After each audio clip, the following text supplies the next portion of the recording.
How much do we tighten up our range when we're at the final table of a 180 man? This is a great question. It's actually something that I used to wonder a lot about when I was getting started in these games, and something that I've actually been asked about quite often. This is a very common situation. You have 10 big blinds, and we have at least what appears to be a standard 10 big blind shove, and then we start to wonder, well, wait a minute, I'm at a final table, and then a few things might be going through your head. See if any of these match your types of thoughts. There's a player with 7,000. I can't do this. There's a player with 12K. Something about ICM might be floating through your head. Something might be floating through your head about I don't want to bust out in ninth. Something might be going through your head about am I supposed to be tighter now because it's a full table, or am I supposed to move up in the pay jump a little bit? Whatever.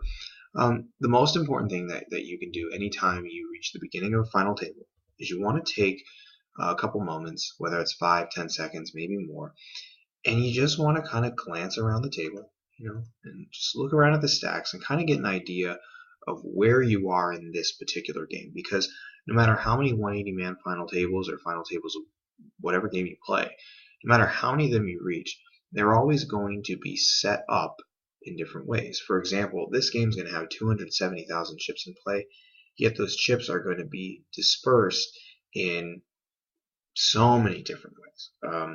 Different stack sizes, the places where those stack sizes exist.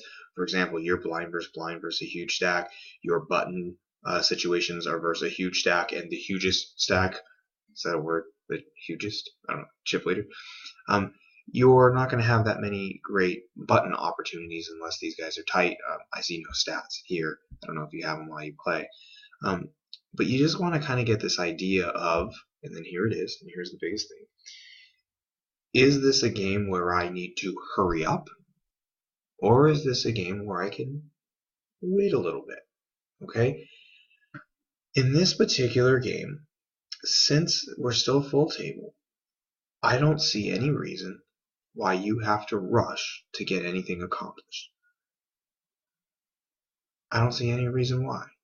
Can anyone watching this video spot a reason why you have to rush? I sure can't. I don't know if you can. I really don't see any reason why you need to shove this, why you have to hurry up and do something. And that's the biggest thing. That's such a big deal. Whatever game you're in, ask yourself, do I need to make a move, or do I have time? In this game, I think you definitely have time. And that's what allows me to be tighter here. So my range in a situation like this is pretty darn tight. I'm thinking something like nines and ace queen. Really, I don't really see a need to play this hand, even though it's probably plus EV in some way. I don't think you have to do it yet. I think if it was big blind 2500, when you had 8 big blinds, definitely do it. I don't think you really need to rush when you have 10 big blinds at a full table. And when you look around at stack sizes, you're right in the middle of the pack. Look, here's that guy, here's that guy. You're a little bit behind that guy. You're ahead of those two guys. You're in the middle of the pack. 10 big blinds, full table. You still have time. Now, maybe if you're in a game where you don't have as much time for whatever reason, then this would be a spot to shove. This is not one of those. So a range like nines and ace queen, take it easy because you have time in this game. Hope that helps. Not only just give you an idea of a range, but more importantly, give you an idea about what to actually think about that can lead you to the range that you choose. See ya.